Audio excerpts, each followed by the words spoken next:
Welcome back to 6 and 6, where we cover 6 stories from around the world in 6 minutes or less. With that said, start your timer.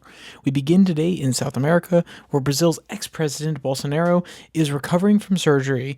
The former president, Bolsonaro, has undergone a 12-hour surgery and is currently in intensive care.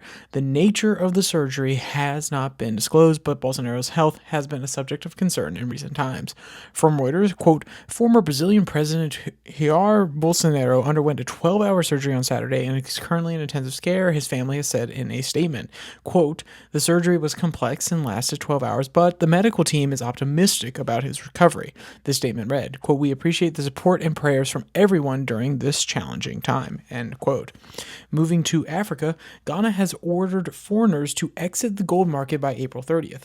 Ghana has instructed all foreign nationals to leave the gold market by the end of April, and this move is meant to increase local control over the gold industry and address concerns about foreign involvement. From Reuters, Ghana has ordered all foreign nations to exit the gold market by April 30th as part of an effort to increase local control over the entire industry. The directive issued by the Minerals Commission is aimed at ensuring that Ghanaian nationals have greater control over the gold market and to address concerns about foreign involvement in the sector, end quote. Next, we shift our focus to the Caribbean, where Haiti has approved a wartime budget. Haiti, during this time, has been trying to deal with escalating violence from criminal gangs. This budget reflects the government's effort to stabilize the country amidst severe security concerns. From Reuters, quote, Haiti's government has approved a wartime budget to address the escalating violence from criminal gangs and have taken control of large parts of the capital, Port-au-Prince. The budget includes increasing funding for security forces and measures to support communities affected by gang violence. The move is seen as a significant step towards stabilizing the country, end quote. Across the Pacific, South Korea's ousted leader, Yoon, is facing a criminal trial. Former South Korean President Yoon Suk-yeol, sorry if I'm mispronouncing your name, sir, is set to face a criminal trial related to allegations of corruption and abuse of power. This trial marks a significant moment in South Korea's political landscape.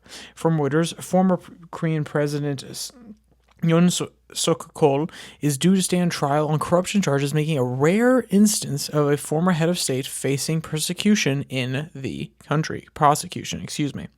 The trial is expected to focus on allegations of corruption and abuse of power during Yoon's presidency, which prosecutors argued that he used his position for personal gain, end quote. In Australia, Collins Food is exiting Taco Bell operations. Collins Food, the Australian franchise of Taco Bell, has announced plans to exit the operations, with this decision reflecting challenges in maintaining profitability in the competitive Australian fast food market. From Reuters, quote, Collins Food, the Australian franchise of Taco Bell, has announced its plans to exit the operation in the country. This decision as the company faces challenges in maintaining profitability in the fast food market. Collins Food will focus on its other brands, including KFC and Sizzler, end quote.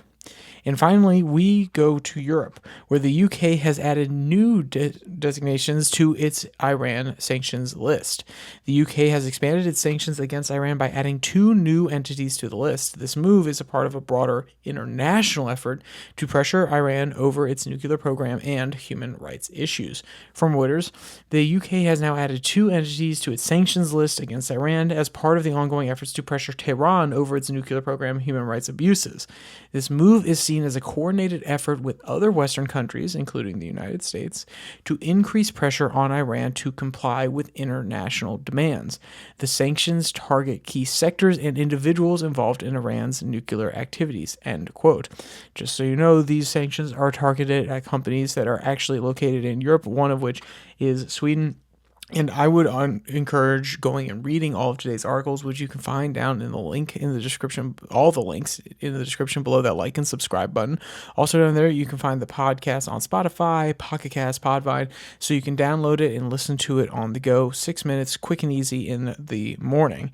And if you want to come back here to the YouTube channel or the RSS feed, you can come to the Twitter, which is @YourDailyFlip, where I post links directly to the YouTube feed, and therefore therefore, to the links for the podcast on Spotify, Podcast, Podvine. I already said that, but it never hurts to promote it again.